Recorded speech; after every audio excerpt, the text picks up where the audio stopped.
मैं रचना हूँ। अभी अभी शादी के बाद मैं और मेरे पति सूरज एक बड़े शहर में आ गए हैं। हम दो ही लोग हैं, एक बड़ा फ्लैट है। मेरे पति की अच्छी जॉब है। मैं कभी कभी ये सोचती हूँ कि मुझे बहुत अच्छा पति मिला है। शहर में आए हुए हमें अभी कुछ ही दिन हुए थे, तभी मेरे पति एक 18 साल की लड़की को एक दिन घर ले आए।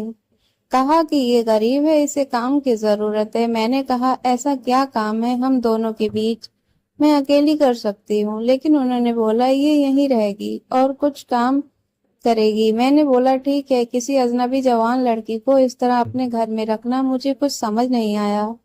वो भी तब जब मैं मना कर रही हूँ। रात मैंने सोचा कि उसने उनसे पूछूं कि आखिर ये लड़की कौन है, लेकिन रात में कमरे में गई तब वो अपने लैपटॉप पर मीटिंग में बिजी थे। जैसे ही मैंने दरवाजा खोला तो मुझे हाथ से इशारा करके चुप रहने को कहते हैं। मैं बिस्तर के एक साइड पर सो गई। सुबह करीब 7 बजे मेरी नींद खुली, तब मैंने देखा पतिदेव बिस्तर पर नहीं है। मैंने बाथरूम देखा तो वो वहां भी नहीं थे।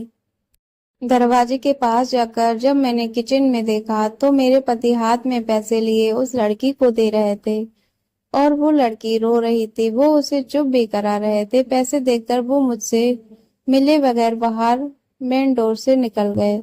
मुझे अब कुछ समझ नहीं आया कि बात क्या है। थोड़ी घबराहट भी हुई, अजीब अजीब ख्याल मन में आने लगे। साथ ही ये भी ख्याल आया कि जो मैं सोच रही हूँ ऐसा कुछ भी नहीं हो। मैं बेडरूम से बाहर आई तो वो लड़की ने मुझे देखकर अपने आंसू पोंछ लिए।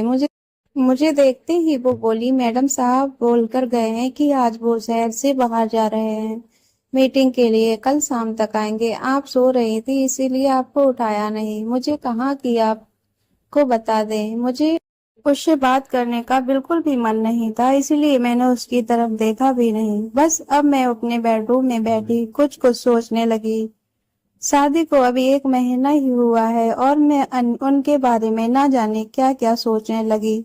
लेकिन उन्होंने मुझे सोचने के कारण भी दिए हैं। एक तो ये लड़की वो अचानक ले आए, मेरे मना करने के बाद भी उन्होंने इसे यहाँ काम पर रखा और आज वो उसे रुपये भी दे रहे थे। मैंने सोचा कि एक बार फोन पर उनसे बात करके देखती हूँ।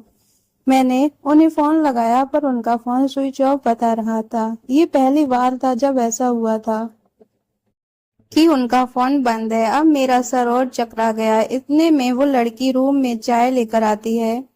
बोली, मैडम चाय। मैंने भी उसको पूछा तुम्हारा नाम क्या है। बोली राखी। उसके पास फोन था और अब वो वाइब्रेट हो रहा था। फोन को रिसीव करने वो दौड़कर मेरे बेडरूम से बाहर गई। मुझे दूर से अब यही सुनाई दे रहा था कि उसने कहा कि मैं आती हूँ। फिर बात करके वो फिर मेरे बेडरूम में आकर कहती है, मैडम मैं 2 घंटे में आती हूँ, मुझे कुछ काम आ गया है। इतना बोलकर वो मेरी हाँ सुने बगैर ही चली गई। मैं कुछ बोल ही नहीं पाई, लेकिन फिर 2 मिनट मेरे मन में आया कि क्यों ना उसका पीछा करूं और मैंने 1 सेकंड में कपड़े चेंज किए और उसके पीछे हो गई। वो मुझे मेरी बिल्डिंग के नीचे दिखाई दी। उसके बाद उसने एक रिक्शा लिया। मैंने भी रिक्शा लेकर उसका पीछा किया। रिक्शा एक पतली सी गली में रुका। वो वहां से उतरकर पैदल चलने लगी। बहुत सारे छोटे छोटे घर से होते हुए वो एक घर के आगे पहुंची। मैं लगातार उसका पीछा कर रही थी। क्यों क्यों कर रही थी, क्या जानना चाहती थी, इसका मुझे कुछ पता नहीं था। बस मैं उसके पीछे थी। दरवाजा खुला और खुलते ही वो लिपट गई उसकी माँ से जोर से। माँ और बेटी दोनों रोने लगी। दरवाजा बंद करना भी भूल गए। वो मुझे लगा कि अब मुझे सामने जाकर बात करनी होगी कि परेशानी क्या